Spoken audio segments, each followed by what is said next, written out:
Hi, hello, good afternoon, good morning, and good evening, and welcome to the Keynote Lecture Series of the Public Space Academy. I am Luisa Bravo, the founder and the director of the Public Space Academy. The Academy is a free educational program promoted by City Space Architecture in partnership with the Arup Foundation and with the generous support of UN Habitat. As you know, every month we host a keynote lecture that is live streamed on our social media and on our YouTube channel. And we invite leading urban thinkers, scholars, and practitioners to share perspectives, ideas, reflections, case studies, approaches, methodologies on public space. You can find the previous keynote lectures on the YouTube channel of City Space Architecture. You can subscribe to our newsletter to be always updated regarding our work, regarding keynote lectures, regarding our mini courses, and regarding our workshops. Now, I'm very glad to introduce the second keynote lecturers for this third season, 2026, of the Public Space Academy. So I'm glad to host today Demetrio Scopelliti, the Director of Urban Planning and Public Space at the City of Milan's Agency for Mobility, Environment and Territory. Hello, Demetrio, welcome. Hello, Luisa. Thanks for this invitation and for the opportunity to present my work, or at least part of it. Today, I'm going to present and share the experience in the last 8 years I've been doing at the City of Milan with the program Piazze, which is a tactical urbanism program that we use as a strategy to reclaim public space. Let me quickly introduce myself. My name is Demetrio, and I'm an architect by background. But what I care the most is telling you that 4 years ago, I became Elia's father. Elia is my son. Differently from me, that I come from a suburb near Como, a city north of Milan, famous for the lake. In my suburb, there was no sidewalks. Why Elia is very lucky, lives in a fantastic street with a huge sidewalk, lined with trees, beautiful houses. But the issue is that his everyday walk, our everyday walk towards school, is a slalom between cars. We realize this every day, every moment we walk from home to school or from home to the neighborhood in any kind of destinations in a city. Sorry, Demetrio, can you share your presentation? Of course, I can share again. Please. So, and if you agree, I will start again.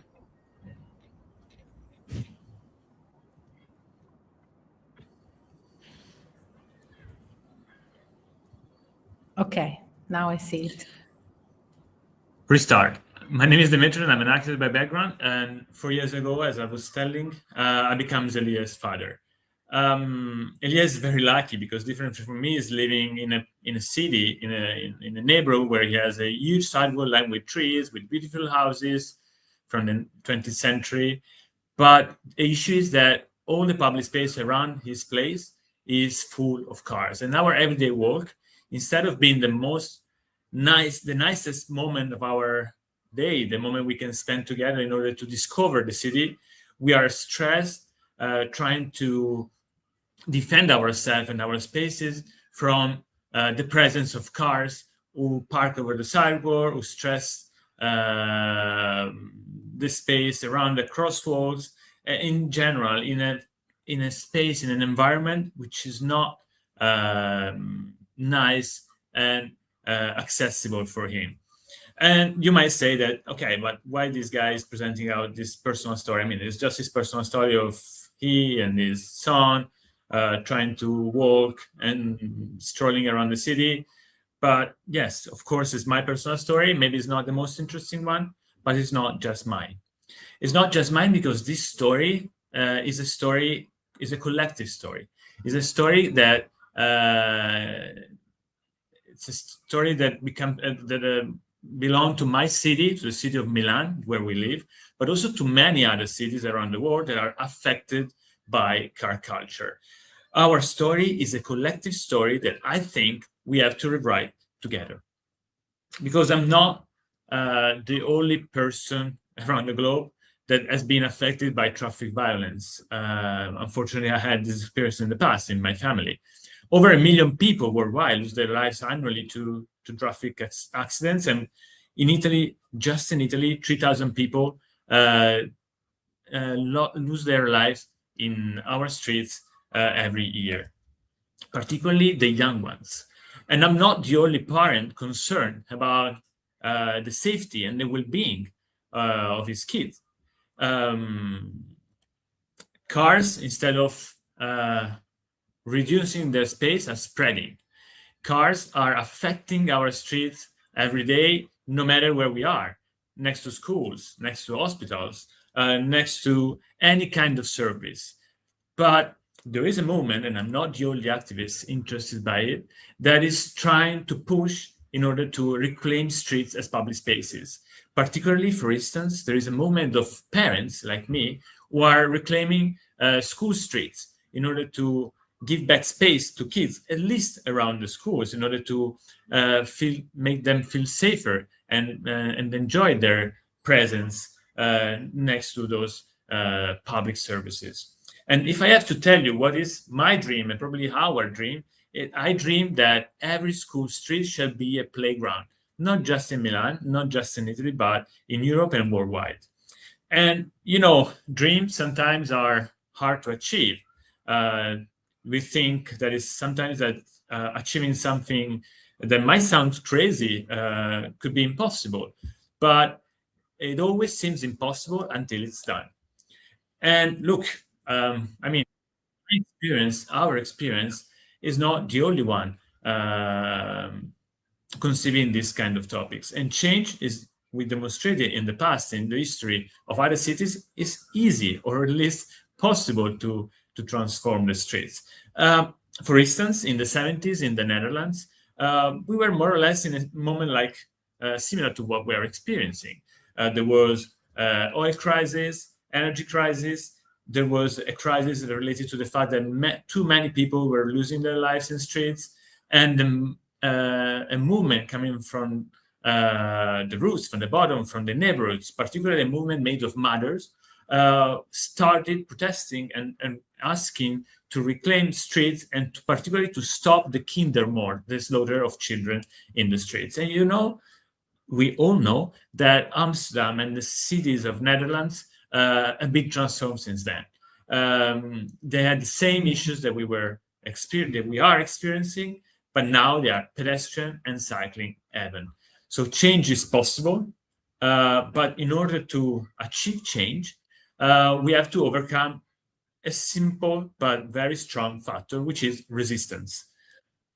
And in order to overcome resistance, I've been asking myself along all these years, what could be a sort of formula in order to use it every time and refer to simple model. And I've been researching about it, and I found this formula for change by Dan Miller, was basically transforming and assuming that change can be achieved with just a mathematical formula that puts a series of factors that are all fundamentals in order to overcome resistance.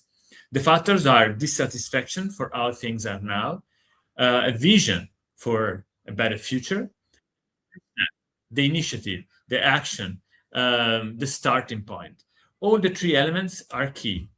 But if this dissatisfaction is quite evident, I introduced it already, but over the past century, we have designed, built, and even lived in car-centric cities that has a lot of issues related to environmental issues, the adaptation to climate change, issues related to isolation, lack of accessibility, and congestion, etc.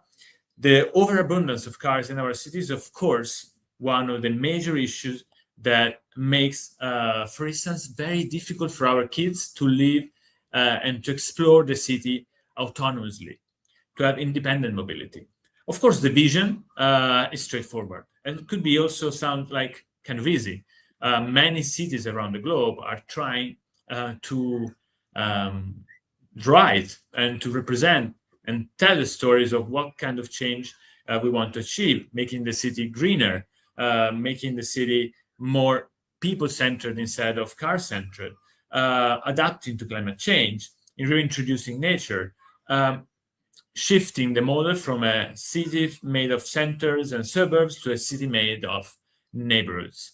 But this is very easy to say, but it's not as easy as rolling a green carpet over all our streets and pretending to transform cities from one day to another one with the resources and the capabilities that we have right now, particularly if we use the business as usual instruments.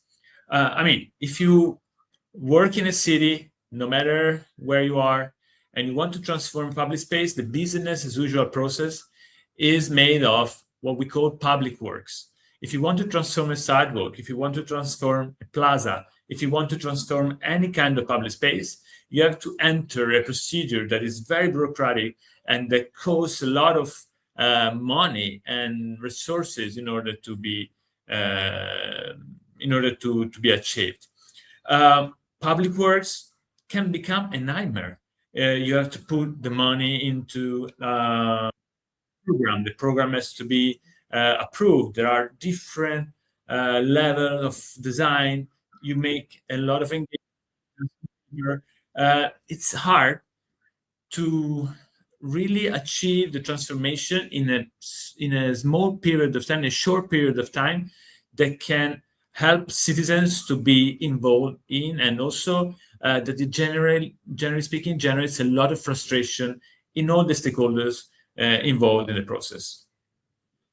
Because millions of years, because years, and it's not reversible. While we have to make possible that we can use different solutions, that we have to innovate our instruments and our toolkit in order to make transformations that can be light, quick, and cheap, that where we can achieve goals in a matter of months, with low resources, with a short period of time, involving citizens in the transformations, making for them possible to experience change in order to then discuss about future steps and eventually public works. We call this concept tactical urbanism. I mean, we didn't invent it. I didn't invent it, of course. It was a sort of guerrilla practice that emerged, particularly in the States in the early 2000s. It was institutionalized by other cities before us, like New York, for instance, under Mayor Bloomberg, and particularly thanks to the work of Janesse Sadiq-Khan and their team. What we do is basically involve transformation that costs thousands, not millions of euros, that can complete in months, not years, and are reversible. And the fact that they are reversible is key, because if a transformation doesn't work, you can always come back. And the fact that you can tell the story of the potential to come back makes you stronger in achieving radical solutions. Then, to be honest, it's very rare that we go back, because people get used to change and understand by experiencing the fact that the transformation can be better, can improve their life, improve the life of the neighborhoods. And so we are every day more trying to achieve also other shorter transformation with temporary activations that can cost even hundreds of euros, can be implemented in weeks, and they are really ephemeral and temporary, but at the same time show the possibility of what is possible. They open imagination to understand and imagine potential transformations. And this incremental process is what we are trying to establish in our institutions. We start from the status quo, we analyze issues, we try to identify solutions that can improve the space, then we experience a temporary activations or a more long-term tactical interventions with the use of a toolkit. We make people experiencing for a certain period of time, can be months, can be years, the different assets, different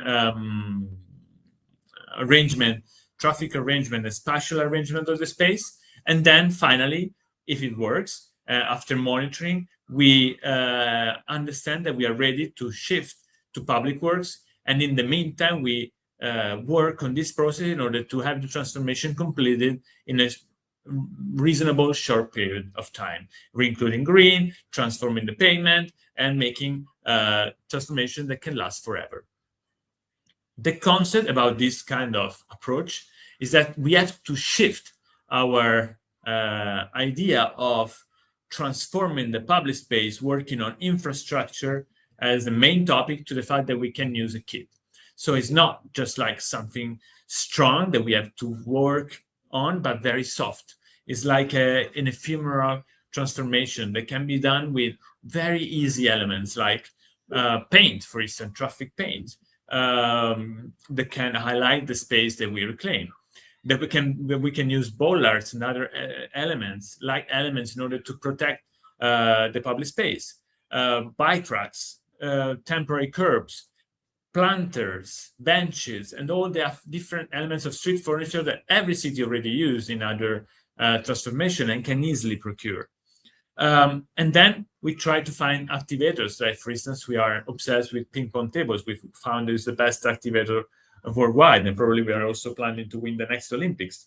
But activators are fundamental in order to transform the use of the space and achieving the fact that a space without cars can be very easily activated by everyone. For instance, we developed in the last months this play kit, which is 2 cargo bags full of games for kids that we bring you to a place, to a street which is already pedestrianized, or we want to pedestrianize for a day, and we animate the space, particularly with the goal of making kids playing.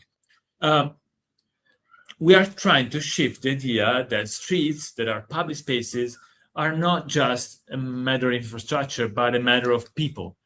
We want to put people at the core of our processes by making them participate to public meetings, to workshops, to co-design processes where they can really say what they want to, how they want to transform the streets, what they would like to introduce, how they would like to design it, and maybe also making themselves actors of the transformation by putting their hands on the ground, by dressing for one day in white and volunteering for their neighbors and for their plaza in order to transform them with their own hands.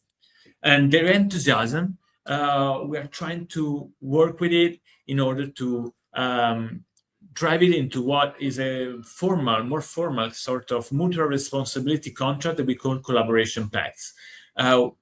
People that wants to transform the space is an incredible resource that we have to use in order to leverage enthusiasm, but at the same time bring care, bring management, bring community events and space activations.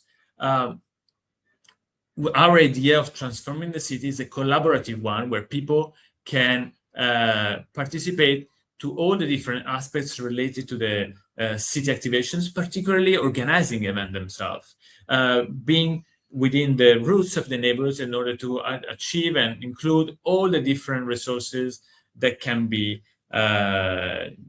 used in order to make the transformation as collaborative, as participative as possible. Because engagement brings care. And once you have the care of people about a space, definitely you will have a success in building the community, in achieving the fact that the public life can be positive and monitored by themselves, because people are also the best eyes that can look to a space in order to say and highlight if something doesn't work or can be improved much better than any sort of camera.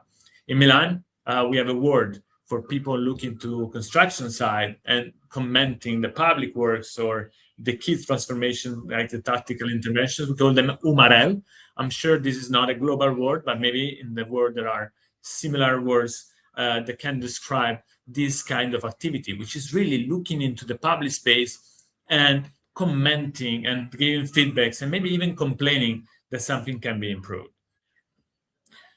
We think that people is at the core of the transformation of public space, and we want to open space to people instead of cars. And with this kind of approach, an approach that is reclaiming streets as public spaces, in the last 8 years, starting from 2018, with different phases, we have been achieved more than 60 tactical urbanism interventions in the city, working on 80,000 square meters of new pedestrian areas, 700 benches installed in this year in a city that is not famous for having many, 600 trees in planters in the temporary arrangement of the spaces, and then again bike racks, picnic and ping pong tables, activators that can make those spaces alive. We call this program Piazze Aperte. We started in 2018, as I was saying, with not a great idea of developing a huge program or starting a public transformation process that could last for the next 10 years, but with just 2 pilots. One of those was particularly this space. This space is called Piazza by name, but by fact, as you can see, it was just a car parking. And it's a Piazza Dergano. Dergano is the name of the neighborhood where the place is. So a plaza at the core, at the heart of a neighborhood, was basically used as a 25 cars parking lot, where the only activity happening around that was basically the fact that cars were turning in and out around the space, trying to look for another car parking. But the reality is that probably those car parking, you will never use them, because 9 cars, as you probably know, are 90% of their time stuck in the parking spots. So once you find the car parking in the city, basically what you do is try not to move your car, because you're going to lose it, and it's going to spend a lot of time in order to find it again. So how a bad use of space, how such a useless, I would say, use of space, because public space is owned by everyone. Public space is a space where we can make transformation happening, where no matter if it's a matter of mobility, if it's a matter of urban planning, if it's a matter of depaving the city, whatever you want to transform public space can be easily used in a different way. And the space can be negotiated in a way like that, where you basically, in 3 weeks of transforming, after just a few months of designing, by moving a bike rack, a bike sharing, putting planters at the edge, and a series of street furniture elements that can be used in order to activate the space, and painting, highlighting the public space you reclaim, and organizing a fantastic party, wow, the transformation of the space is done. The recipe is very easy, and the success is as easy as you can imagine, in order to try to achieve a different use of the space, which is definitely better, not just because it involves more people, but because it puts people together, because it allows people to enjoy their life and the public life particularly, generating a strong sense of community. And these are pictures from the first days of the implementation. And the first reaction you see here, there were still no benches within the new pedestrian space. You see at the edge, elderly people commenting the fact what the city is doing, why they are creating this public space instead of a car parking. We really don't understand why. But at the same time, kids were popping up, where cars were moving circularly in order to find a car parking, and started running and shouting and screaming, wow, finally I can run. Finally I can play. How beautiful is this kind of arrangement? But not just kids are the ones who play in the public space, and not just kids are the one living it. These pictures are pictures from the everyday life of this space, where in a sunny day or not sunny day, many people around in a single day are using the space, no matter if it's for sitting, for having lunch, for having breakfast, for chatting, for a date, for playing. And we wanted to transform in the permanent execution. We wanted to keep as possible the same arrangement of the space, keeping the ping pong elements, for instance, trying to build a legacy about what this kind of space had become in the years from 2018 to 2021. And you know what?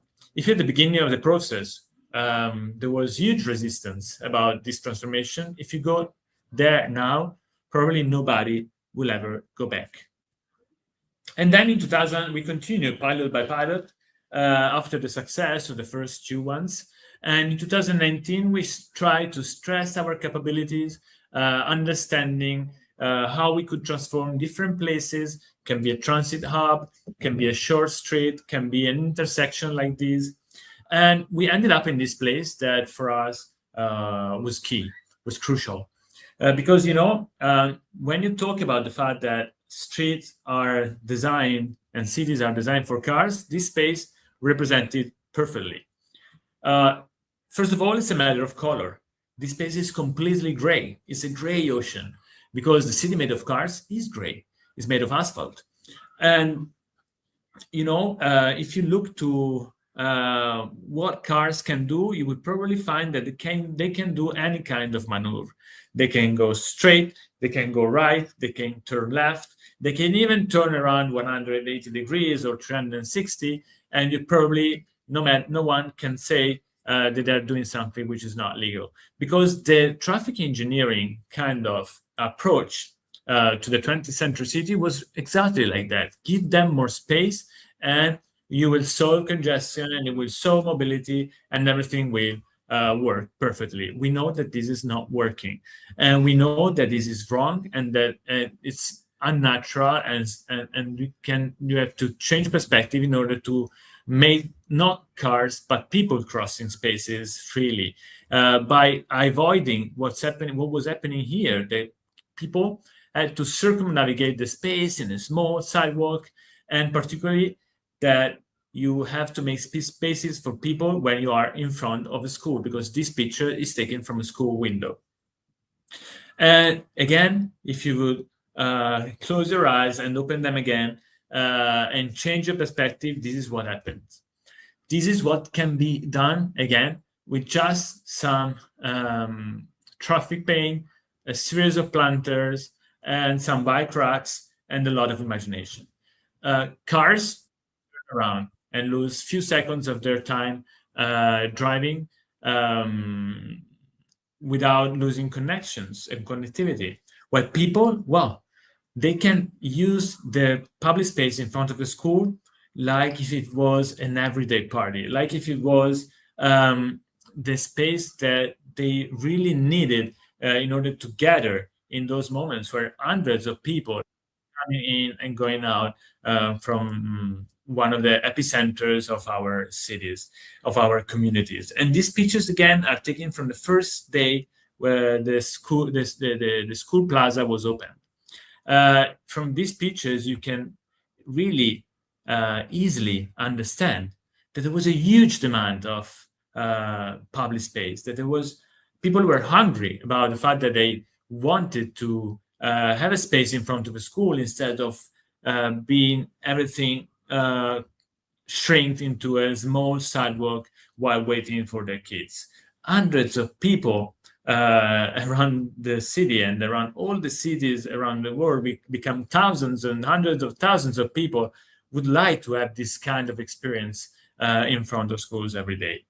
And once we understood this and the fact that we could build a stronger relations in the program of building on where building tactical urbanism projects, particularly where there was a huge demand for it, we established the shift from what was just a pilot, a series of pilots to what started to become a program. From 2020 to 2022, we launched particularly a first open call, open to any kind of stakeholders in the city. It was called Piazze Aperte, open plazas in every neighborhood.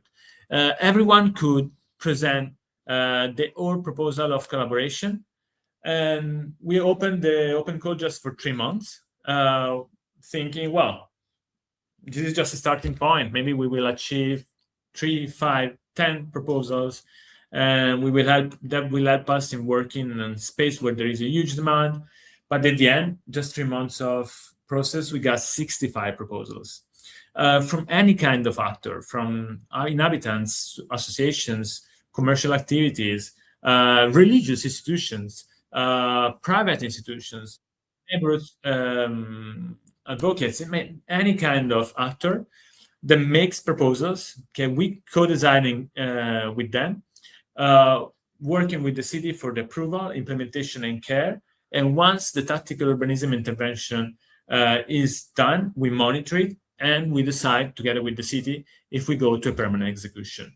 This process is the general framework that starts with the submission of a proposal by citizens that present their proposal to the open call. No matter if there is a design already in place, it's just a single-page document describing the issue is enough. They submit something. We evaluate the proposals by different factors like ambitions, feasibility, and consensus or engagement, enthusiasm. We make everyone present their own proposal in public to the city officials. This is the minimum level of engagement that you will get. And then we set a series of priorities together with the boroughs, and we start the co-design for some of the projects. We don't say no. We try to make every information possible through time. Once we start co-design, we do site visits in order to collaborate site visits in order to understand what kind of issues there are and how to solve them. Then we share different proposals until we approve one formally. We sign collaboration pact. The city signs a collaboration pact with the citizens, with the stakeholder that are engaged, and then we implement together the space. They activate, we take care and monitor the results.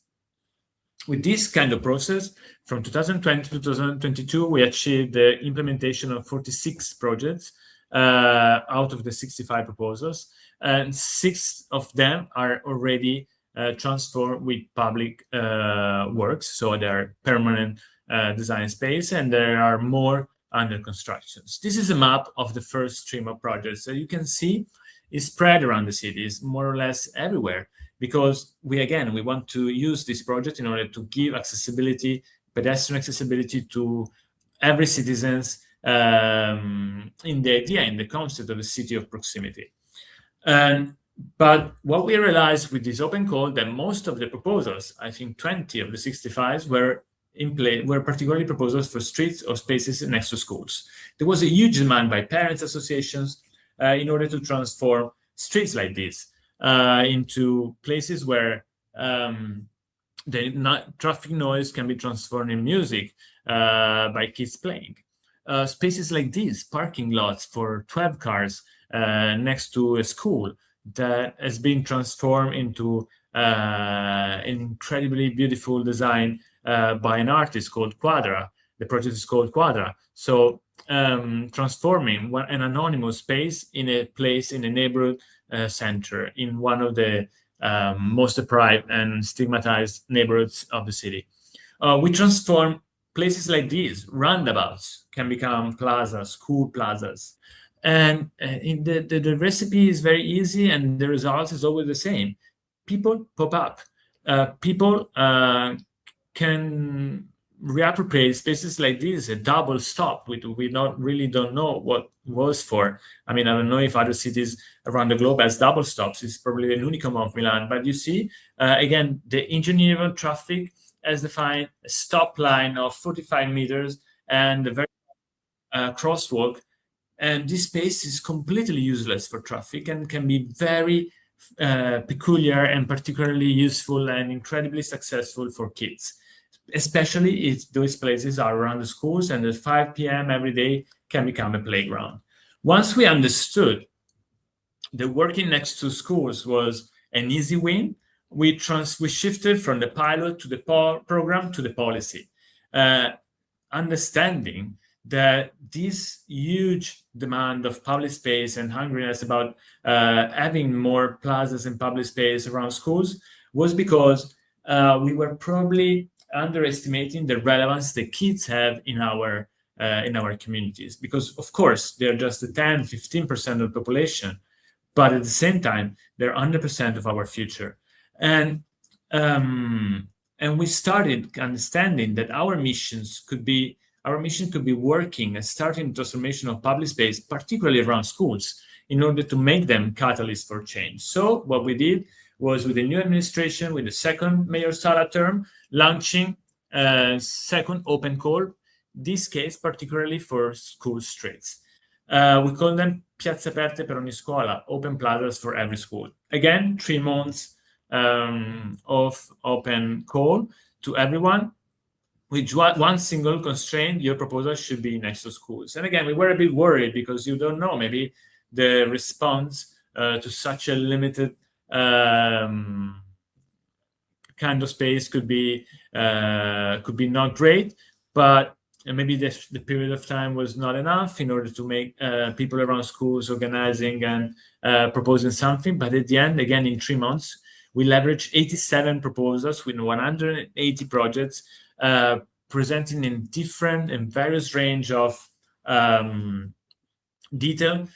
Some of them already very well designed, some of them less, involving 250 buildings, school buildings in the city. An incredible demand of change that we were ignoring. It was underground. And then again, we made a presentation for everyone in order to launch the program and make everyone able to present their own idea, not just to us, but also to other people in the neighborhood, to the borough's officials, in order to transform places like this, anonymous street just used for car parking, where students can gather very shortly in the space not occupied by cars, into places where every day at 8, 9, 12, 4, there are really incredible streams of people going in and out that can stay in the street and they can use the street in a very positive way. Building relations, because the huge difference between a city made for car and a city made for people is that streets can be a relational infrastructure where you can build the sense of community and the sense of staying together with the people you care the most. This is one of the flagship projects that we implemented next to schools, Via Beroldo. Again, 50 car parking street with almost no traffic, that at 8 a.m. every morning becomes a sort of public party place where hundreds of young people, kids and teenagers gathers in order to spend their time together. And which is now one of the icons of transformation within the city for the ones asking for a different mobility, for the one asking for a different use and perspective about the city. With a simple concept in mind that might sound like functional. We want to transform streets next to school because cars don't play, kids do. And that's a very simple narrative that can be used in order to understand that if there isn't a playground next to a school, you can easily invent one. You can easily transform a parking lot, a redundant streets, or whatever it is, because there are no streets that are fundamental, because streets is a network, and we can not just consider we're closing part of a very small piece of the network to cars, but open it to people. And the idea behind this process is basically that impossible is nothing. Any kind of resistance can be if we do it together. And that's where I want to put the accent on, and in order to finalize my presentation.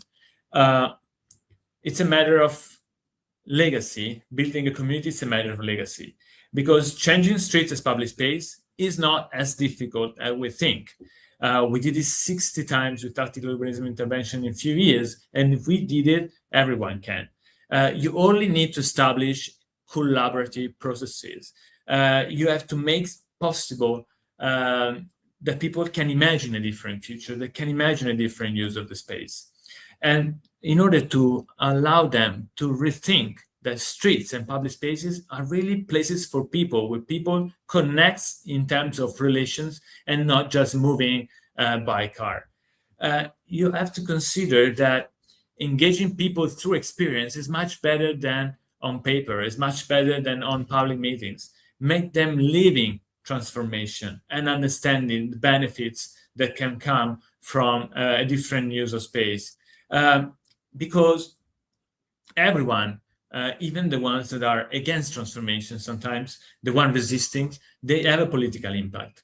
And showing that change is possible, showing that a different use of space can be easily achieved, is a matter of multiplying the political impact that everyone has.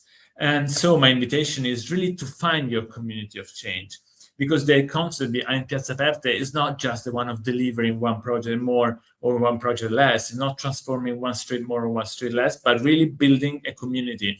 And we thought and we understood by making that, by doing, we learned that communities around schools can be the seed in order to achieve a better transformation, a transformation of the city environment for the future. And let me use 1 minute to thank my community of change, which is behind this project and other public space transformation projects in the city of Milan. It's called AMAT Officina Urbana. It's basically a task force innovative design team who try to use design as a tool for innovation and change making in order to allow all the community in a city, and not the technical community within the city administration, but also a wider community in the neighborhoods, to make change possible and to imagine a different future for our public spaces. Our obsession, which is my obsession and the reason why I do this job, is trying to leave the world a better place than you found it. I started my presentation telling you that I'm the father of Elia, and that we were walking every day to school in a slaloming among cars parked in any kind of place. What I wanted to teach Elia, our last day of that school, the last day that we were doing the same path, easily you can transform the places with all the elements we have. In this case, pieces of trees fell down during a storm, and leaving a better place for the people who will do that path in the future, for the kids that will come after him. And this is, I think, the goal that we should consider for everyone who's working in and for the city, who are trying to transform the city where we live. Let me conclude by telling you again, in case it was not clear, that I'm convinced, and I really try to push you around the concept that streets are public spaces, that most of the public space that we have in order to transform our cities, and that we have to consider it the place where we can transform the city for people. People at the core of transformations is the way to build communities, and strong communities are the ones who can strive and fight and support us in the change, the positive change that we are trying to work for. Please empower them and let them help you in your battle. Thank you very much, and I'm available for any kind of question you want me to respond. Thank you very much again, Luisa. Thank you, Demetrio, for your presentation. I think it's very interesting to know more about the work you have been doing in Milan. For those who do not know, I think Milan, the city of Milan, is now leading the way in Italy regarding urban transformation, focusing on public space through tactical urbanism. And other cities in Italy are, watching what Milan is doing to learn how to implement similar strategies and policies to actually design better cities through public space. So now we are open to questions for Demetrio. So in case you would like to ask something, just write a comment from the social media you're using to follow this lecture. But I would like to start by asking you the first question. So what you presented is actually full of content from experimental projects to policy making. And of course, it takes years, to implement from pilot to successful permanent transformation. But I think that the first step would be to understand how this shift in the mindset is possible from city officials, from the municipality level, because usually, the discussion regarding implementation is the difficulties of innovate in strategies, in design, in policy making for municipalities. So can you tell us a little bit more regarding this shift, that Milan decided at some point to consider and invest in public space development? I think it works for the community. The city administrative community is a small community of practitioners and technical people, administrative people working for the city. And to be honest, where we started, there was no huge support. We had to face the fact that in order to achieve the result of making the first pilot happening, we didn't have to get a no. Having a critical no would have stopped everything. So we tried to work, trying to overcoming the different no's, trying to find potential solutions for all the issues, no matter if it was regulation issues, no matter if it was technical issues, whatever. And once we've done the first, it was just like, wow. So really, we can transform places in 3 weeks of works instead of years of procurement, planning, funding, etc. This is just like, it was very critical success for all the different stakeholders involved in the cities, for the politicians that had to say to all the people asking for a change, well, we agree with you, but we need 4 years in order to make it happen. To the technical people who had to give this kind of answer to the politicians, saying, yeah, nice proposal, maybe we want to work on this space, but Deputy Mayor, it gets 4 years in order to get funds and transform the place. So all the frustration that was around this series of, we cannot do that, we can work just on few spots, really opened up to sort of enthusiasm about saying, okay, certain kind of transformation, maybe certain small or not so small interventions that are maybe we consider possible in a few years can be done much more easy. And this, for instance, during the pandemic, made possible for us to imagine that we could transform the way we were using the streets by transforming the streets with bike lanes pop up after the pandemic as COVID bike lanes very easily, making 60 kilometers or something like that in a few months with the Open Street program. I think there is a matter of maintenance, there is a matter of taking care of those spaces, but the potential for transforming 10 places a year instead of just one, of course, is beneficial for everyone, because people within the city itself wants to have an impact, no matter if sometimes it's considered like bureaucrats, but there is many people who's championing transformation and changing the city from different perspectives. Thank you. Well, you repeated several times the word of imagination in your presentation and even now. So I think creativity and imagination and the way, people like you pushed for those kind of transformation are the key ingredients for change. But here we have a question from Alexander. He's asking if the city of Milan worked with co-financing new plazas with the private sector, communities or property owners. Well, in fact, we talk a lot about public-private partnerships, but here you have invested a lot on people. So how do you manage?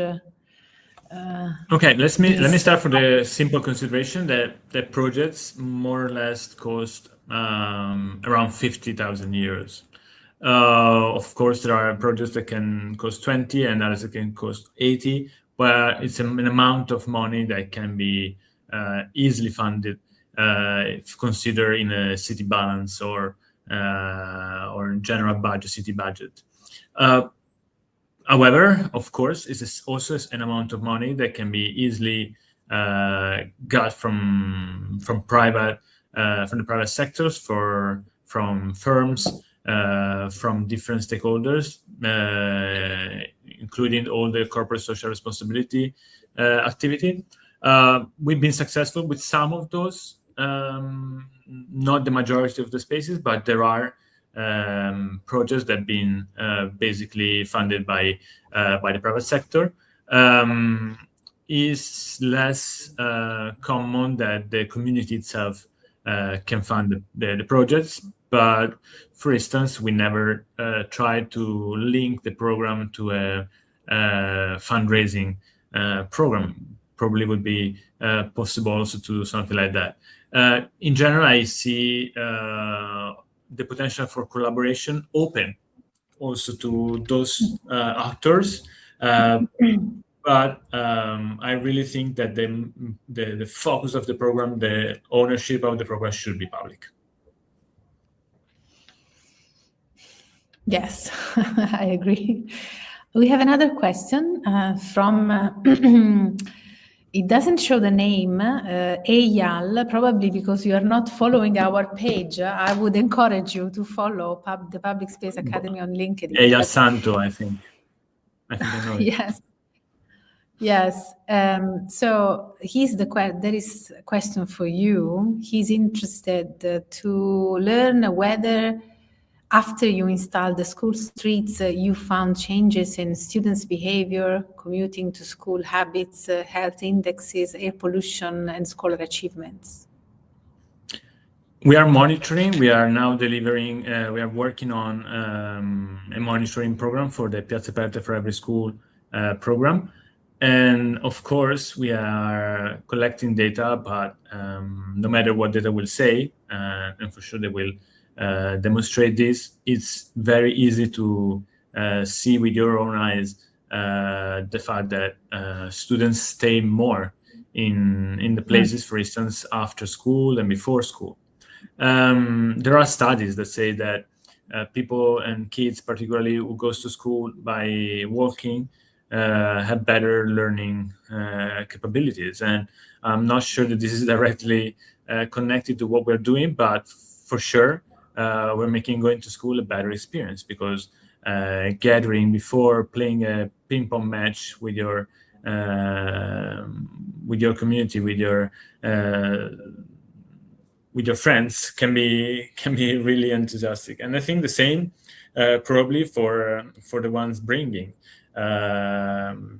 other people, for the caregivers, because making it impossible to find a car parking next to the place force you to stay and say ciao to another parent, to have a small chat with another one, maybe organizing to meet the day after for homework, etc., etc. So we are collecting data. We are collecting data related also to air pollution. We already have some data that demonstrates the fact that particularly the black carbon, the pollution related to the immediate transit of cars, of course, is reducing a lot. We cannot say that this is achieving a wider regional air pollution issue, of course, that we have. But for sure, there are different data that we are continuously collecting that demonstrates the fact that this is a no-brainer. I mean, let me say something that might sound strong, but it's not so much.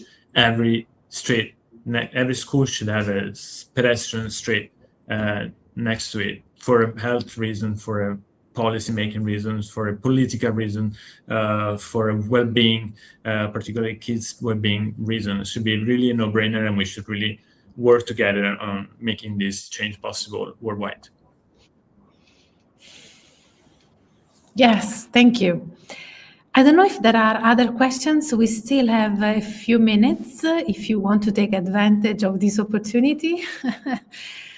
But can you tell us, Demetrio, regarding the very last activities of this program, if you are planning future strategies, future activities, because we always, when you submitted the description of your lecture, you ended by asking what's next.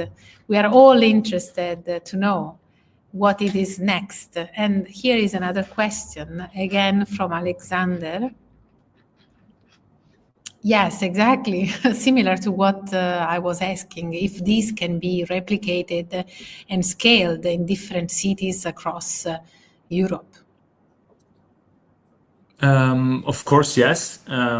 We've been part of an European program funded by Bloomberg Philanthropies called Asphalt Art Europe, where we work together as technical advisor, as AMAT. We work together with 19 cities around Europe to make similar kind of transformations.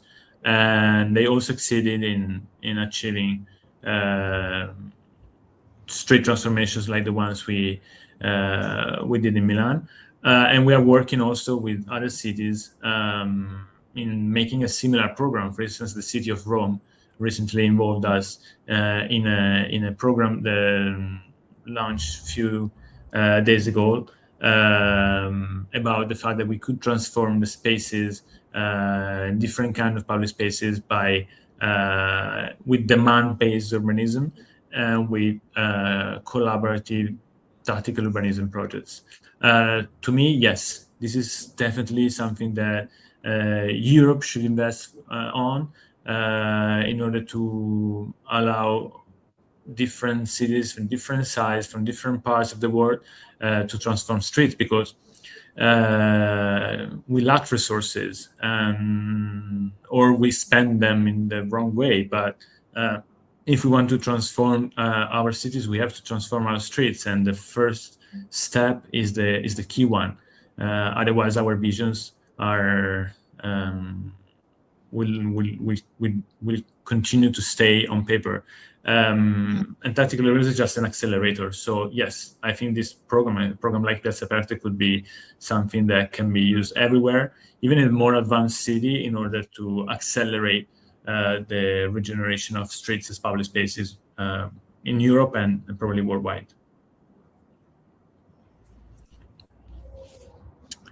Thank you, Demetrio. I think you gave a comprehensive overview of what's going on in Milan, and we also had the first workshop of the Public Space Academy back in 2023 in Bologna, and we also visited you in Milan, and so you actually guided us through some of these projects, also explaining how the city actually improved in terms of social interaction, social engagement, and appropriation of spaces through those tactical urbanism interventions. So it is really nice to see how, as you said, some small improvements can actually produce such a big change that can last also. It is not like a superficial or ephemeral transformation. It is something that have a deep impact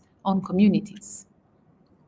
Yeah, people using the space will continue using the space no matter if the paint goes out or lose brilliancy. Really, the legacy, as I was saying in the presentation, is building community asking for change.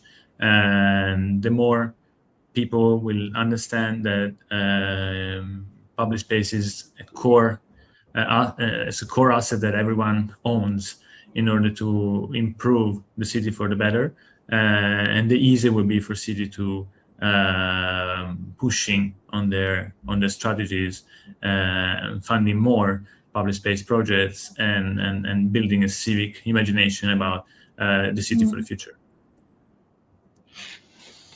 Yes, that's very inspiring.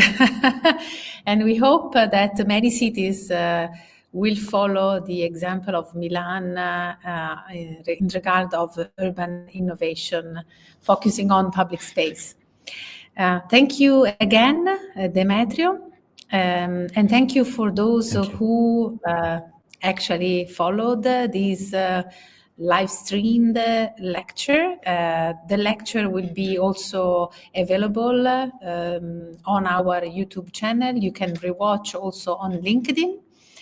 And I will announce later through our newsletter the next keynote lecture for April.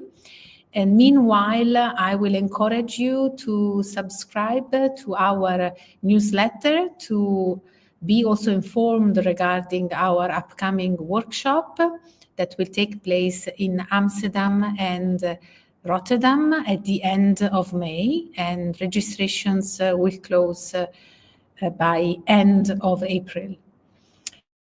So thanks again, Demetrio, and see you soon. Thank you, Lisa. Let's stay in touch for future public space discussions. Thank you. Bye.